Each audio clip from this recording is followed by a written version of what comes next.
하나님의 말씀은 계속해서 마태복음 21장 말씀을 보고 있습니다. 마태복음 21장 1절에서 11절 말씀.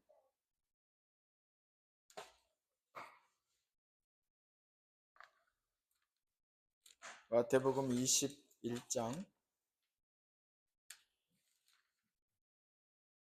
1절에서 11절 말씀, 우리 한 절씩 교독하시겠습니다. 그들이 예루살렘에 가까이 가서 감람산 벳박에 이르렀을 때에 예수께서 두 제자를 보내시며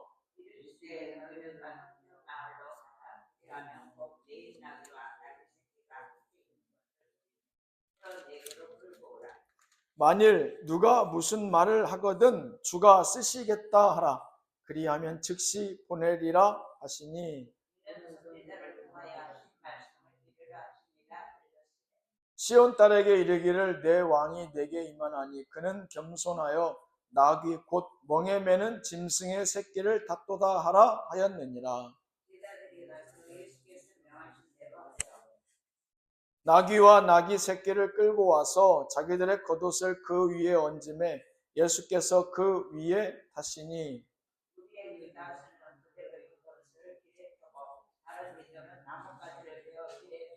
앞에서 가고 뒤에서 따르는 무리가 소리 높여 이르되 호산나 다윗의 자손이여 찬송하리로다.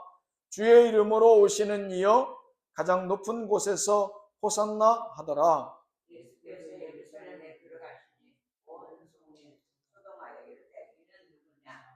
같이 읽겠습니다. 무리가 이르되 갈릴리 나사렛에서 나온 선지자 예수라 하니라. 아멘.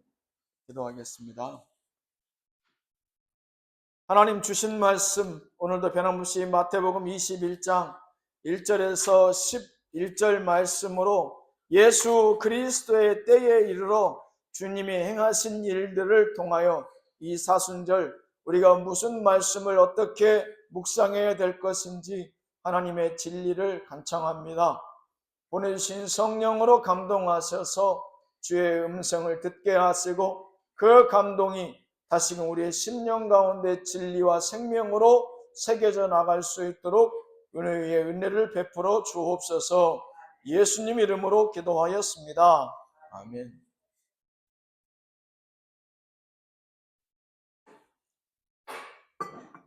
이제 오늘 벌써 이제 사순절 넷째 주일인데, 사순절 기간 예수님께서 이제 부활하기 전에 주일을 빼고 40일을 사순이 이제 10일에서 40일 동안 특별히 예수 그리스도가 이 땅에 오셔서 우리를 위해 고난당하시고 십자가에 달려 돌아가시는 그 의미를 헤아려 보면서 내가 거기에 합당한 삶을 어떻게 살 것인가 다시 한번 고민도 해보고 점검도 해보는 그러한 시간입니다. 그래서 마태복음 21장 우리가 읽으셨던 1절로 11절의 말씀은 예수님께서 예루살렘에 입성하셔서 구체적으로 고난 당하시기 전에 많은 사람들로부터 이제 욕과 침뱉음을 당하고 십자가에 달려 돌아가시기 전에 이제 구체적으로 그분이 내가 곧 너희들의 메시아고 그리스도다, 너희들의 영적인 구원자라는 것을 이제 예수님께서 더 이상 은유적으로 표현하지 않고 직접 본인 스스로를 드러내시는 장면이 연출되기 시작합니다. 예루살렘에 들어가면서부터 또 기괴한 장면이 하나 목격되는데, 그것은 뭐냐? 예수님께서 제자들을 시켜서 저기 맞은편에 가서 나귀와 나귀 새끼를 풀어 가지고 오라. 그러면 주인이 아무 일명식도 없는 사람들이 와서 자기 나귀와 나귀 새끼를 가져가는데 도둑인 줄 알 거 아니에요. 그러면 예수님 뭐라고 얘기해야 됩니까? 돈을 지불합니까? 어떻게 해야 됩니까? 아니, 주가 쓰시겠다 하라. 그러면 그 나귀와 나귀 새끼를 줄 것이다. 제자들은 예수님이 무슨 말씀하신 그 명령이 의아하고 이해가 가지 않지만 그대로 행합니다. 그대로 했더니 또 놀랍게도 그 나귀와 나귀 새끼 주인이 그것을 풀어서 제자들에게 내어주죠. 그러면서 그 말씀은 오늘 읽으셨던 5절 말씀에 보면 시온 딸에게 이르기를 내 왕이 내게 임하나니 그는 겸손하여 나귀 곧 멍에 짐승의 새끼를 탓도다 하라 하였느니라 하는 그 말씀을 이루시고자 하는 그 예언의 말씀, 이사야서 62장 11절의 말씀을 그대로 행하시는 모습이었더라. 이렇게 제자 마태는 적고 있습니다. 그러면서 이제 많은 그 나귀를 타고 예루살렘에 입성하시니까 예수님과 그 제자들을 알아보는 많은 사람들이 큰 길가에 나와서 종려나무를 흔들면서 호산나 다윗의 자손이여 어서 오시옵소서라고 반겨주는 모습이 바로 오늘 우리가 읽으셨던 마태복음 21장 1절에서 11절의 말씀입니다. 이제 예수님의 때가, 예수님 이제 고난 받으시고 십자가에 달려 돌아가시고 우리가 잘 아시는 바와 같이 부활하시는 그러한 일련의 과정들이 이제 임박했어요. 그래서 예수님께서 구체적으로 그 일을 행하시고자 더 이상 갈릴리에서 머무르지 아니하시고 예루살렘으로 올라오셔서 이제 본인 스스로가 그들의 구주 되심을 이제 직접 연출하시는 그러한 모습들입니다. 그러면서 우리가 지난 2주 동안 알아보기를 예수 그리스도 때에 예수님께서는 먼저 본인 스스로가 내가 이제부터 고난받을 것이다 라고 말씀하셨고, 두 번째 지난주에는 겸손의 왕으로 오신 예수 그리스도에 대해서 알아보았다면, 오늘 그 세 번째 시간으로 예수 그리스도의 때에 하나님의 아들 예수 그리스도이심을 선포하시다라는 제목으로 잠시 하나님의 말씀을 참고해 보고자 합니다. 그냥 예수 그리스도가 아니라 하나님의 아들 예수 그리스도시다.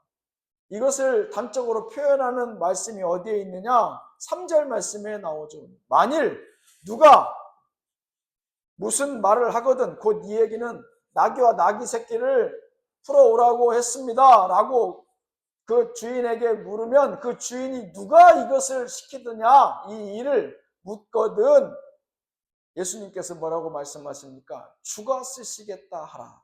그리하면 즉시 보내리라 하시니, 이 주라는 표현을 이제 마태복음 21장에서 예수님 입술로 직접 본인이 말씀하시기 시작합니다. 그 전에는 제자들의 입술을 통해서만 간접적으로 본인을 드러내셨는데 이제 본인의 입술로 직접 예수님께서 내가 주라, 주께서 명하셨다, 이렇게 본인 스스로를 주라는 말씀을 드러내기 시작하십니다. 하나님의 아들 예수 그리스도이심을 본인이 직접 선포하시는 장면입니다.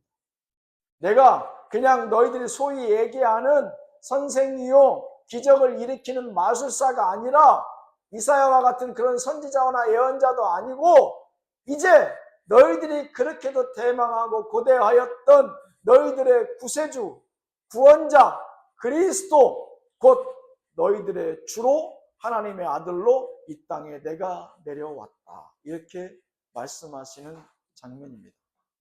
그러면서 오늘 마태복음 21장 5절에서는 그 말씀에 바로 이어서 이것은 선지자를 통하여 하신 말씀을 이루려 하심이라 라고 이사야서 62장 11절의 말씀을 인용해서 그 다음 말씀에 붙여놨습니다.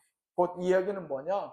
하나님의 아들 예수 그리스도는 어느 날 갑자기 우리가 전혀 알지 못하는 상태에서 하늘로부터 뚝 떨어지신 것이 아니라 하나님께서 700년 전에 이사야 선지자를 통해서 하신 말씀을, 그 말씀이 구체적으로 이제는 그것이 신화가 아닌 역사 가운데로 구체적인 객관적 증거로 우리 가운데로 내려보내 주셨다. 그걸 얘기하고자 하는 거예요. 그래서 확실할 수 없었던 그 과거에 불확실했던 그 예정이 이제는 현실의 확정함으로 우리 가운데 오셨다. 그분은 신화 속에나 존재했던 분이 아니라 이제 우리의 구체적 역사 가운데 임하시는 실존적인 인물이시다라는 것을 오늘 마태복음은 얘기하고 있습니다. 하나님의 아들 예수 그리스도, 그분에 대해서 로마서 1장 3절에서 4절까지는 이렇게 하나님의 아들 예수 그리스도가 되기 위해서 필요 충분 조건을 이렇게 얘기해요. 사도 바울은 뭐라고 얘기하느냐? 그의 아들에 관하여 말하면, 그의 아들이라는 것은 하나님의 아들이죠. 그의 아들에 관하여 말하면 육신으로는 다윗의 혈통에서 나셨고 성결의 영으로는 죽은 자들 가운데서 부활하사 능력으로 하나님의 아들로 선포되셨으니 곧 우리 주 예수 그리스도시니라. 사도 바울이 이렇게 명확하게 명명하죠. 우리 주 곧 예수 그리스도시니라. 곧 우리의 주인이 되고 이스라엘 백성이 역사적으로 그들이 간절히 대망하였던 우리의 구원자 되기 위해서는 이 세 가지 조건이 필요한데 그 세 가지 조건을 완벽하게 충족시키는 분, 바로 그분이 예수 그리스도시다. 첫 번째로는 다윗의 혈통으로 그 가문을 따라서 우리 가운데 오셔야 되고, 두 번째 성결의 영으로는 죽은 자들 가운데서 부활하셔야 하며, 마지막으로 그분은 하나님의 아들이셔야 된다 라고 이렇게 얘기하죠. 그래서 아무나 그리스도요 주가 되실 수 있는 것이 아니라 이미 다윗과 그 솔로몬을 통해서 말씀하시고 그때로부터 하나님께서 예언하셨던 다윗의 혈통을 통해서 우리의 구원자 되신 예수 그리스도는 오셨고, 두 번째 예수 그리스도는 죽은 자들의 첫 열매, 부활의 첫 열매가 됐으며, 마지막으로 그분은 하나님의 아들이셔야 된다. 그것이 바로 우리가 소위 간절히 대망하였던 우리의 주인 되실 수 있는 그리스도시다. 이렇게 사도 바울은 정리해서 말씀하고 있습니다. 오늘 말씀의 제목이 하나님의 아들 되신 예수 그리스도이십니다. 예수 그리스도 때에 하나님의 아들 되신 예수 그리스도이심을 스스로 선포하시죠. 왜? 그러면 그분 스스로 주를 칭하셨는가에 대해서 잠시 살펴보고자 합니다. 첫 번째로 예수 그리스도께서 본인이 하나님 아들이심을 직접 선포하신 이유는 에베소서 1장 21절에서 22절 말씀에 잘 나와 있죠. 모든 통치와 권세와 능력과 주권과 이 세상뿐 아니라 오는 세상에 일컫는 모든 이름 위에 뛰어나게 하시고 또 만물을 그의 발 아래에 복종하게 하시고, 곧 그 얘기는 무엇이냐? 세상을 다스릴 권세를 위임받으신 예수 그리스도이시기 때문이다. 그러니까 본인이 말만 주라는 뜻은 영어로 하면 로드, 나의 주인이지만 전능하시고 유일하신 단 하나의 유일신이시고 온 인류를 창조하신 그러한 전지전능한 하나님을 지칭할 때 주라는 표현을 써요. 그래서 그분이 외형만 사람들로만 불려지는 주인이 아니라 실질적으로 하나님으로부터 세상을 다스릴 권세를 위임받으신 예수 그리스도이시기 때문에 그분은 마땅히 주라 불림받아야 되는 것이다. 이렇게 성경은 얘기하는 거죠. 제가 이제 목사로서 여러분들 앞에 예배를 집전하고 목회를 감당하고 있지만 아무나 목사가 될 수 없죠. 첫 번째, 사람이어야 되지. 동물이 요즘 목사할 수 있어요? 모르겠어요. 외국은 그럴 수 있을지 모르겠는데 요즘 동물들도 굉장히 막 권위라는 게 사람처럼 인권처럼 그 동물들에게도 그런 권리들이 막 생기는 것 같으니까 이제 머지않아 그것도 생길 것 같은 생각이 들어요. 근데 일단 목회자가 된다는 건 뭐예요? 사람이어야 되고, 왜? 사람을 목회하니까, 사람들 가운데서. 양을 목회하는데 제가 늑대나 이리가 되어서는 안 되잖아요. 사람이어야 되잖아요. 그리고 무엇보다도 하나님의 말씀으로 그 소명, 하나님으로부터 부르심을 받은 자들이 목회를 감당할 수 있죠. 내가 하나님으로부터 부르심도 받지 않았는데 그 목회를 감당할 수 없어요. 내 양을 먹이라. 내 양을 치라. 이런 사명이 있어야 되는 것이죠. 가장 중요한 부분이 이곳에 있어요. 하나님으로부터 부르심을 받은 그 사명. 예수 그리스도는 하나님으로부터 그런 권세를 위임받으셨기 때문에 그 첫 번째로 그가 주라 세상 가운데 선포하실 수 있는 것이죠. 제가 목사라고 세상 가운데 얘기할 수 있는 건 하나님께서 나에게 목자가 되어서 양을 치라고 말씀하셨기 때문에 그런 거와 동일한 이유죠. 예수님께서 스스로 그가 주인이라 칭하면 이단이고 사입이고 적그리스도죠. 하지만 예수 그리스도가 이미 말씀하시기 전에 그 몇백 년, 몇천 년 이전에 하나님의 말씀을 통해서 예언자들을 선지자를 통해서 구체적 문건으로 그것을 남겨놔요. 다윗의 혈통을 통해서 그는 결코 죽지 않고 죽음에 무릎 꿇지 않고 부활하고 나의 아들로서 이 백성을 구원하기 위해서 너희 가운데 태어날 것이다. 하지만 그것은 단지 유약하고 힘이 없고 아무 능력도 없는 그러한 그리스도요 너희의 구원자가 아니라 나로부터 모든 권세와 능력을 전권을 위임받은 나의 아들이 될 것이다. 그래서 그분은 스스로를 주라 선포하실 수 있다라고 성경은 말씀합니다. 두 번째로 그분께서 예수 그리스도는 스스로를 주라 칭하실 수 있었던 두 번째 이유는 다시금 에베소서 방금 읽었었던 1장 21절에서 22절 그 말미에 나오죠. 또 만물을 그의 발 아래에 복종하게 하시고 그를 만물 위에 교회의 머리로 삼으셨느니라. 만물을 다스릴 교회의 머리 되신 예수 그리스도. 우리 이 교회, 이 몸된 교회에 이 교회의 주인이 누구라고 소위 얘기하죠? 예수 그리스도라고 얘기해요. 근데 이분이 교회를 다스리는 것뿐만 아니라 교회의 주인 되시는 것뿐만 아니라 오늘 말씀 에베소서 1장 22절에 뭐라고 나와요? 만물을 다스릴 교회의 주인 되신 예수 그리스도 이렇게 나옵니다.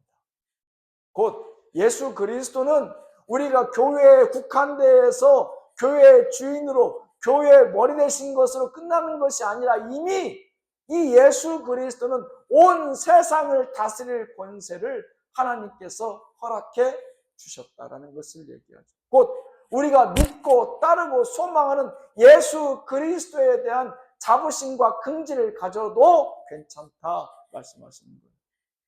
우리만의 종교가 아니라는 거예요. 기독교만의 주인 되고 우리만의 우두머리인 예수 그리스도가 아니란 뜻이에요. 이 얘기는 우리가 믿고 따르고 붙들고 소망하는 예수 그리스도는 교회의 우리들의 왕이 아니라 우리를 넘어서서 세상의 모든 이들을 다스리고 그들을 영생으로 이끌 그런 권세와 위엄과 권한을 가지신 그런 하나님의 아들이시다 이 뜻입니다. 세 번째로 하나님 아들이신 예수 그리스도는 그를 왜 주라 선포하시고 칭하셨는가? 사도행전 2장 36절에 뭐라고 말씀하고 계시느냐? 그런즉 이스라엘 온 집은 확실히 알지니 너희가 십자가에 못 박은 이 예수를 하나님이 주와 그리스도 되게 하셨느니라 하니라. 여기서 이스라엘 온 집은 확실히 알지니 이 이스라엘은 지금 이스라엘을 얘기하는 거 아니에요. 미국과 연합해서 이란과 싸우고 있는 그 이스라엘을 뜻하는 게 아니에요. 예수 그리스도를 믿고 하나님 주신 그 믿음으로 예수 그리스도를 구주라 신앙 고백할 수 있는 자를 이스라엘이라고 얘기해요. 성경은 이스라엘 역사서가 아니에요. 이건 서양 사람들이 얘기하는 이스라엘의 역사서라고 얘기하는 그런 인문학자들의 그런 겉핥기식으로 배운 그런 성경의 내용이 아니에요. 여기서 성경에서 얘기하는 신약에서 얘기하는 이스라엘 온 집은 예수 그리스도를 하나님께서 아브라함의 언약을 통해서 그 믿음의 열조를 통해서 그 후손을 통해서 보여주신 그 믿음의 의로 살아가는 자들을 이스라엘 집이라고 얘기합니다. 곧 우리처럼 비록 인종과 문화와 언어가 다르지만 아브라함의 언약의 축복을 붙들고 예수 그리스도를 구원자로 믿고 시인하는 그 백성들에게 있어서 하나님 말씀하시는 거죠. 지금 사도행전에서 너희가 십자가에 못 박은 이 예수를 하나님이 주와 그리스도가 되게 하셨습니다. 이 말씀이 맞습니까? 내가 십자가에 못 박았어요. 내가 원수가 되었든지 아니면 내가 이분하고 가까이 되기를 원한다면 이분을 결코 못 박을 수 없죠. 내가 이분을 사랑하는데 내가 이분을 믿고 따르는데 이분을 못 박을 수 없죠. 가까이 하지 않았고 이분과 선을 두고 싶었고 이분을 따르고 싶지 않았기 때문에 이분을 못 박은 거예요. 그런데 그 다음 말씀이 그러한 예수를 너희는 십자가에 그분을 예수를 못 박았지만 하나님이 이게 반전입니다. 그 다음 말씀이 반전이에요. 이게 당연한 말씀처럼 들리면 안 돼요. 너희는 예수를 십자가에 못 박았지만 하나님이 주와 그리스도가 되게 하셨느니라. 이 사도행전 2장 36절 말씀입니다. 곧 이 얘기는 뭐냐? 예수님의 때에 예수님은 본인 스스로가 하나님의 아들이신 것을 드러내시고 주라 칭하셨던 그 세 번째 이유, 우리 때문에 십자가에 예수가 못 박히신 것을 기억하라 이 뜻입니다. 우리는 예수 그리스도와 거리를 두고 그분 곁에 가까이 가지 않고자 그분을 결코 내가 알고 싶지 않았지만 심지어 그분을 십자가에 못 박아 돌아가시게까지 했지만 하나님은 그럼에도 불구하고 우리의 그리스도와 주가 되게 하셨느니라. 이렇게 말씀하십니다. 그러니 사실 이 말씀만 보아도 하나님이 우리를 생각하고 있는 그 사랑의 깊이는 사실 헤아리기 감당하기 어려운 부분이죠. 너는 못 박았어? 넌 날 때렸어? 너는 나의 가진 것을 다 빼앗아 갔어? 그럼에도 불구하고 나는 너의 변치 않는 주와 그리스도가 될 것입니다. 그 얘기입니다. 이 얘기가. 제가 간혹 이런 비유들을 하나님의 사랑을 크게 어떻게 막 특별하게 비교할 데가 없어 부모와 자식 간의 사랑으로서 비교하기는 하는데 사실 그 부모와 자식 간의 사랑으로도 하나님의 사랑을 다 품을 수는 없어요.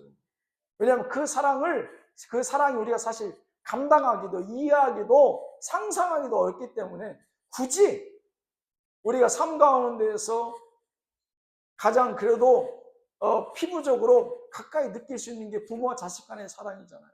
자식들은 비록 부모의 뼈를 다 깎아낼 정도의 그 고통 가운데서 키워내고 헌신 가운데서 그들이 사랑하지만 성장하지만 자기의 이익이 아닐 땐 철저하게 부모와 선을 두고 부모와 거리를 두지만 부모는 그럼에도 불구하고 나의 소중한 것을 다 뺏어가고 내가 나눠주고 베풀었지만 그럼에도 불구하고 그 부모는 그 자식을 원망치 않는다. 그 뜻입니다. 예수님께서 십자가에 못 박히시면서 우리를 원망했어요. 이 싸가지 없는 것들아, 이 배운 정도 없는 것들아, 그렇게 예수님 십자가에서 돌아가실 때까지 원망하지 않습니다. 뭐라고 얘기하십니까? 주여! 저들의 죄를 용서하여 주시옵소서. 저들이 정녕 그들이 하는 행위가 죄라는 것을 깨닫지 못합니다. 우리말로 순화해서 표현한 거예요. 왜 그런 말을 할 수 있었을까요? 우리를 그만큼 사랑하니까요.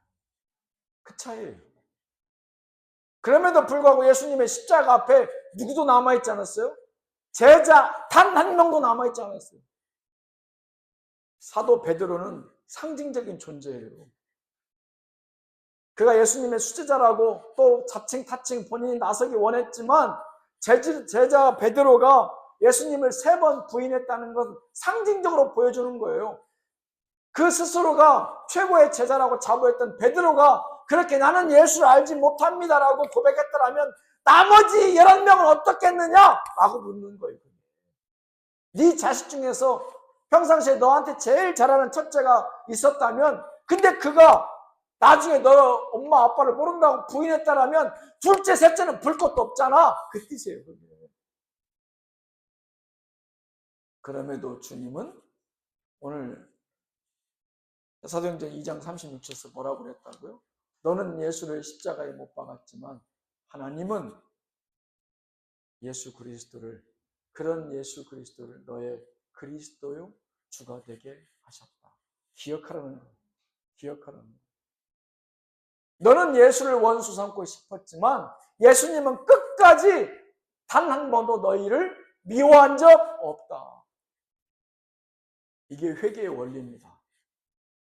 회개는 질책하고 징계하고 때려서 너 잘못했어. 예, 내가 잘못했어요. 라고 끝까지 그것을 얻어내는 것이 회개가 아니라 그 잘못 가운데에 그 상처를 어루만져주고 많이 아프지? 라고 권면해주는 그 사랑에 따라 그 사랑의 깊이가 결국 그 영혼을 회개로 인도할 수 있다. 라고 하시는 하나님의 사랑의 원리를 얘기하고 있는 것이죠. 말씀을 정리하겠습니다. 오늘은 그 세 번째 시간으로 예수 그리스도의 때에 예수님께서 그 스스로 입을 여셔서 그가 주인 것을 드러내시고 선포하시는 장면이었습니다. 왜 그가 스스로를 주라 칭하셨는가? 그분은 먼저 하나님으로부터 세상을 다스릴 권세를 위임받으신 분이었기 때문에 그분은 스스로를 주라 칭하셨고, 두 번째, 그분은 만물을 다스릴 교회의 머리이신 예수 그리스도이셨기 때문에 그는 주라 칭하셨으며, 마지막으로 우리 때문에 십자가에 못 박히신 예수 그리스도이셨기 때문에 스스로를 주라 칭하셨음을 오늘 이 시간 기억하시기를 주님의 이름으로 축원합니다. 기도하겠습니다. 주여, 예수 그리스도의 때에 그분은 아버지의 스스로 주라 칭하시며 드러내시고, 이제는 하나님의 때가 임박하였으니 그들의 믿음에 다시금 회개로 주 앞에 나아오기를 간절히 부르짖는 예수 그리스도의 모습을 보게 하신 줄로 믿습니다. 사순절을 지나가고 있습니다. 주여, 그분의 죽으심이 결코 나와 어떤 관여가 있는지 아버지 하나님 다시 한번 묵상하며, 아버지 하나님 그 예수 그리스도의 피 흘림에 합당한 삶, 아버지 하나님 다시 한번 묵상 가운데 깨달아 알아 살아갈 수 있는 거룩한 묵상과 은혜의 시간들 되게 하여 주옵소서. 예수님 이름으로 기도하였습니다. 아멘.